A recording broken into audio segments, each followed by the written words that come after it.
हर हर महादेव दोस्तों, स्वागत है आप लोग का रूबी सिंह लोकगीत में।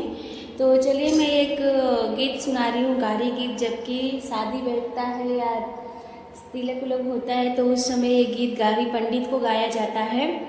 तो ये गीत उस समय का है, तो मैं आपको सुना रही हूँ, आप सुनिए और बताइए गीत कैसा लगा आप लोग को। पंडित को गारी गीत है, तो ध्यान से सुनिए। तू तो जाना न